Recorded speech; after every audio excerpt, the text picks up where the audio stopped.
warahmatullahi wabarakatuh.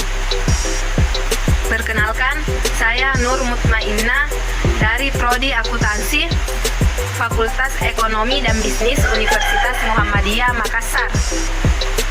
Pada kesempatan kali ini, saya akan membahas salah satu materi dalam mata kuliah akuntansi perpajakan, yaitu pajak penghasilan pasal 28 dan pajak penghasilan pasal 29.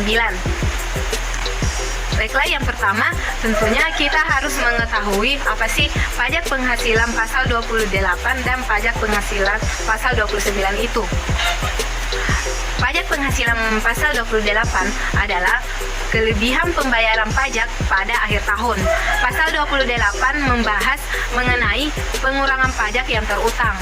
Pengurangan untuk pajak yang terutang antara lain yaitu pemotongan PPh pasal 21, pemungutan pajak PPh 22, pemotongan atas pajak PPh 23, pajak dari luar negeri seperti di PPh pasal 24, pembayaran yang dilakukan wajib pajak seperti di PPh 25, pemotongan atas PPh 26, PPh pasal 28 ini juga membahas bahwa bunga denda terkait sanksi pajak tidak boleh dikurangkan. Selanjutnya yaitu PPh pasal 29. Jadi PPh pasal 29 ini adalah pajak penghasilan kurang bayar yang tercantum pada surat pemberitahuan tahunan, yaitu sisa dari PPh yang terutang dalam tahun pajak yang bersangkutan dikurangi dengan kredit PPh. Yang masuk dalam kredit PPh yaitu jenis PPh pasal 21, pasal 22, pasal 23, pasal 24, dan pasal 25 sendiri. Selanjutnya, tentunya kita harus mengetahui siapa saja subjek pajak penghasilan pasal 29. Jadi, ada dua subjek PPh pasal 29 ini, yaitu yang pertama yaitu wajib pajak orang pribadi dan yang kedua wajib pajak badan. Materi selanjutnya yaitu batas waktu pembayaran atau pelunasan pajak penghasilan pasal 29.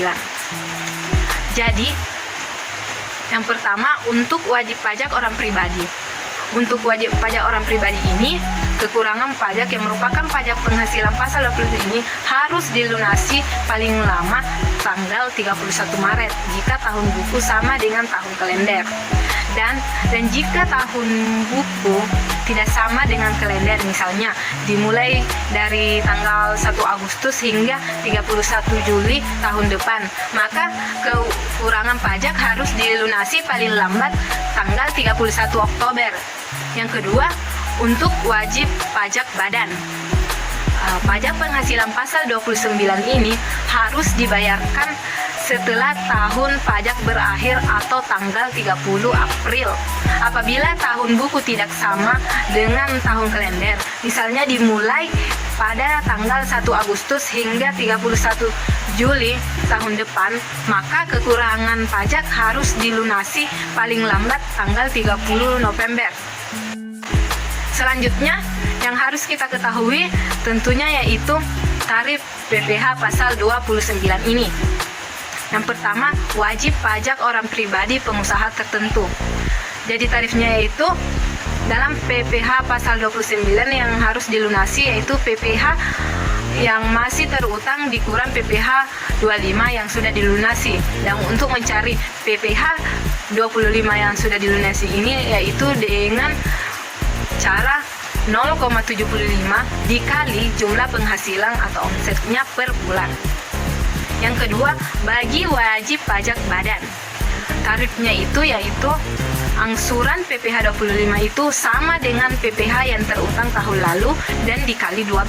Jadi, untuk mendapatkan angsuran PPh 25 itu PPh terutang tahun lalu dikali 12. Dan setelah itu, untuk mengetahui tarif PPh pasal 25 yang harus dilunasi yaitu PPh yang terutang dikurang dengan angsuran PPh 25. Materi selanjutnya yaitu contoh soalnya. Saya akan menjelaskan contoh soal tentang PPh pasal 28 dan 29. Soalnya yaitu pada tahun tahun 2011 PT Amana mencatat pusaran kasar sebesar 5 miliar rupiah dan penghasilan kena pajaknya sebesar 100 juta rupiah. Apabila pada tahun 2011 perusahaan telah dipotong dan dipungut PPh pasal 22 sebesar 2 juta rupiah, PPh pasal 23 sebesar 3 juta rupiah, maka hitunglah PPh pasal 28 dan pasal 29-nya. Baiklah, untuk jawabannya yang pertama yang diketahui yaitu penghasilan kena pajaknya yaitu sebesar 100 juta rupiah. Yang kedua, PPh terutang. Yang kita harus mencari PPh terutang yaitu dengan 25% dikali penghasilan kena pajak. 25% dikali dengan 100 juta. Sama dengan jawabannya yaitu 25 juta. Kemudian kita harus mengetahui berapa sih tarif kredit pajaknya ini. Yang seperti diketahui dalam contoh soal, PPh pasal 22 ini sebesar 20 juta, pasal 23 sebesar 3 juta. Jadi 2 juta ditambah 3 juta yaitu 5 juta. 5 juta ini adalah total kredit pajaknya.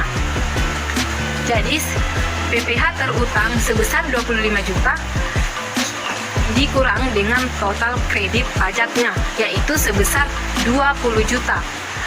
Ini adalah pajak kurang bayar, artinya ini adalah pajak penghasilan pasal 29. Selanjutnya, apabila penghasilan yang diterima oleh PT Amana seluruhnya bersifat teratur, maka angsuran PPh pasal 25 tahun 2012 sebesar 20 juta dibagi 12 yaitu 1.666.667 rupiah. Diasumsikan pada contoh ini, selain transaksi yang telah terjadi dari peredaran bruto tersebut, terdapat pula penyerahan barang kena pajak ke Kementerian Sosial sebesar 2 miliar rupiah, sehingga terdapat pemungutan PPh pasal 22 yang dilakukan oleh bendaharawan Kementerian Sosial sebesar 30 juta rupiah. 30 juta rupiah ini didapat dari 1,5% dikali 2 miliar rupiah. Sehingga perhitungan pajak terutang tahunan PT Amana akan berubah menjadi seperti berikut. Bisa dilihat dalam PPT seperti yang kita ketahui sebelumnya dalam soal sebelumnya, pajak penghasilan kena pajak itu sebesar 100 juta. PPh terutangnya ada 25 juta, diambil dari 25% dikali 100 juta.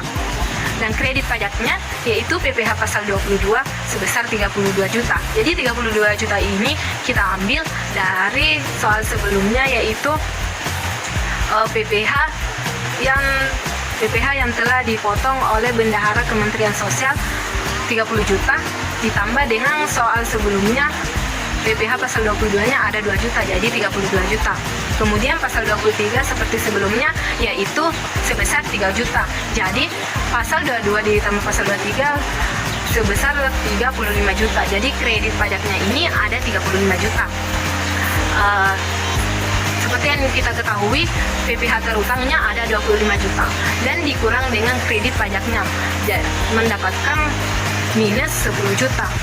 Itu artinya pajak lebih bayar atau ini termasuk dalam pasal PPh pasal 28.